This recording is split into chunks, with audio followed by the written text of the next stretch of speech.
Assalamualaikum warahmatullahi wabarakatuh. Perkenalkan, nama saya Maulidia Rosati Ahmad, biasa dipanggil Rosi, dengan NIM 050201240045. Saya dari Prodi Hukum Keluarga Islam, dari kelas HKI 3B, Fakultas Syariah dan Hukum, Universitas Islam Negeri Sunan Ampel, Surabaya. Pada kesempatan kali ini, saya akan mempresentasikan tugas dengan topik hukum pidana Islam untuk memenuhi ulangan akhir semester mata kuliah hukum pidana Islam. Di sini saya mengambil salah satu kasus, yakni di mana kasus pencurian beras di Pasuruan dalam perspektif hukum pidana Islam. Langsung saja. Di tengah kehidupan modern yang serba cepat dan serba mahal ini, tidak semua orang mampu mencukupi kebutuhan dasarnya. Bagi sebagian masyarakat, makan 3 kali sehari bukanlah hal yang otomatis. Di balik gedung-gedung besar, pusat perbelanjaan yang lengkap, dan kemajuan teknologi, masih banyak yang berjuang hanya untuk sekedar bertahan hidup.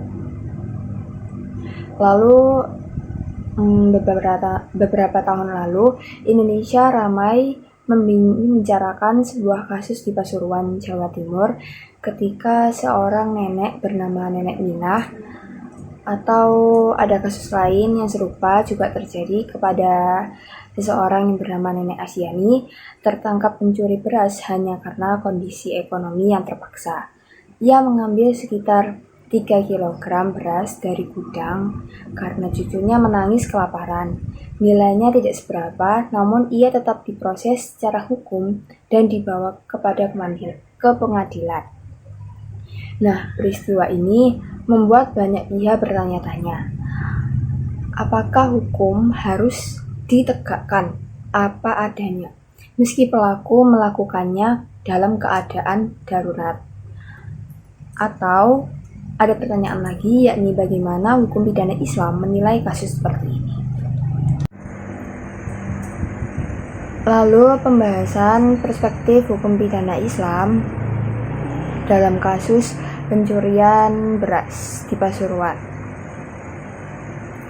Nah, dalam hukum pidana Islam, fikih jinayah, tindak pidana pencurian atau bisa disebut dengan sarikoh, termasuk dalam kategori hudud, yaitu jenis kejahatan yang memiliki ketentuan hukum dan hukuman yang telah ditetapkan langsung oleh Allah SWT.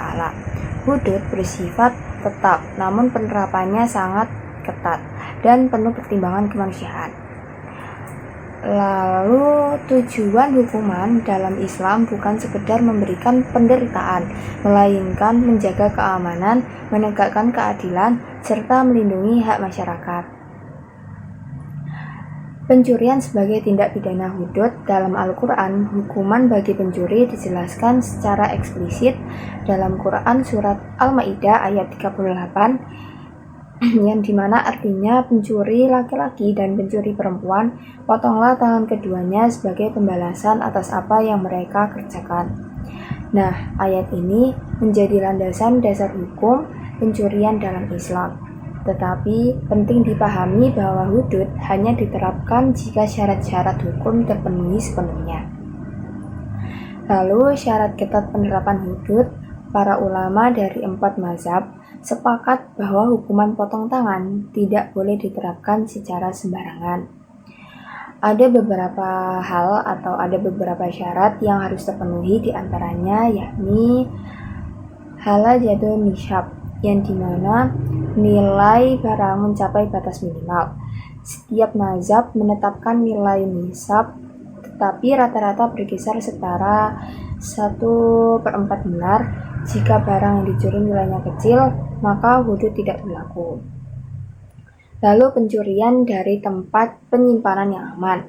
Barang yang dicuri harus berasal dari tempat yang memang lazim dipakai untuk menyimpan harta, seperti rumah, gudang, atau tempat terkunci. Jika barang berada di tempat terbuka, maka tidak termasuk pencurian yang terkena hudud. Lalu tidak dalam keadaan darurat.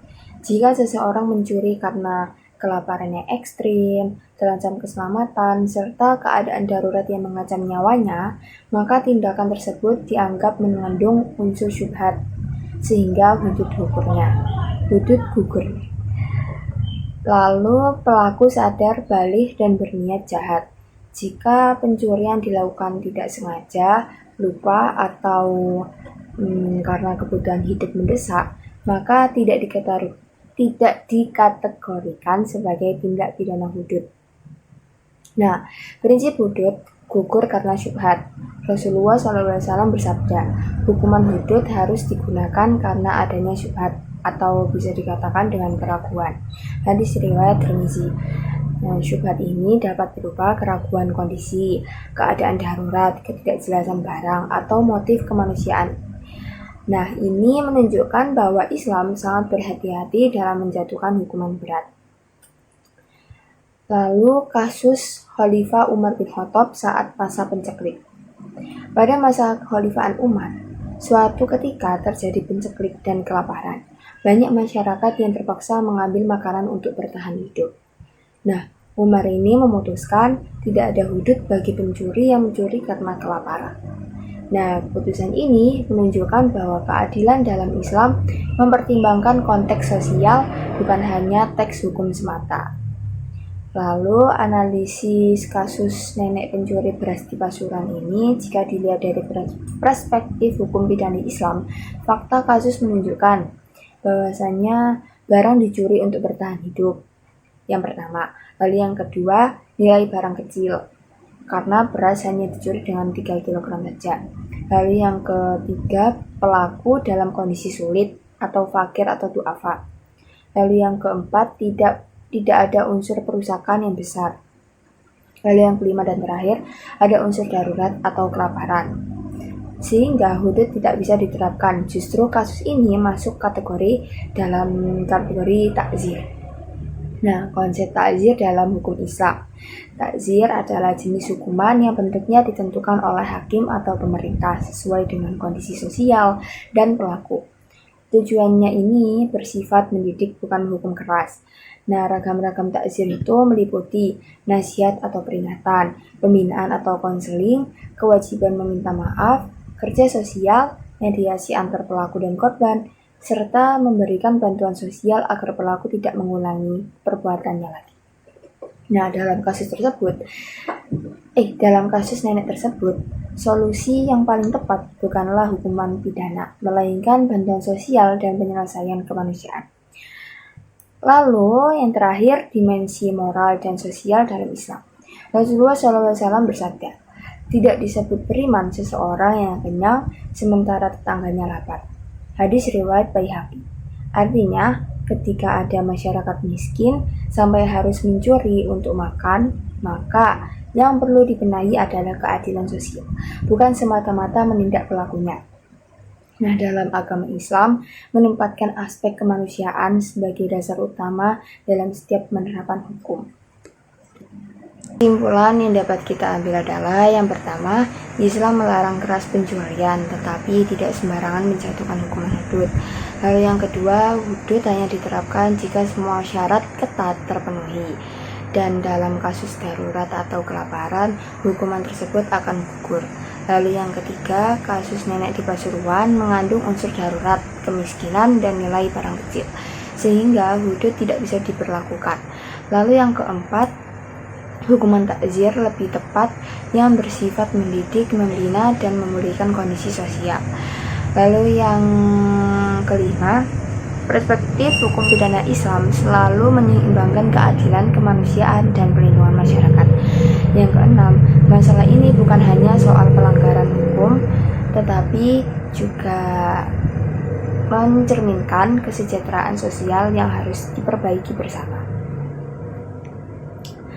Dan pada akhirnya, hukum dalam Islam bukan sekedar alat untuk menghukum, tetapi jalan untuk menghadirkan keadilan, menjaga martabat manusia, dan memastikan setiap anggota masyarakat hidup dalam keamanan dan kesejahteraan.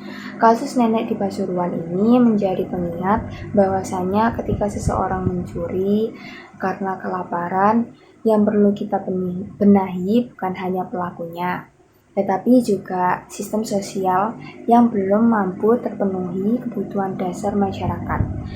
Semoga kita dapat mengambil pelajaran dan semakin peka terhadap keadilan dan kemanusiaan. Oke, sekian dari saya.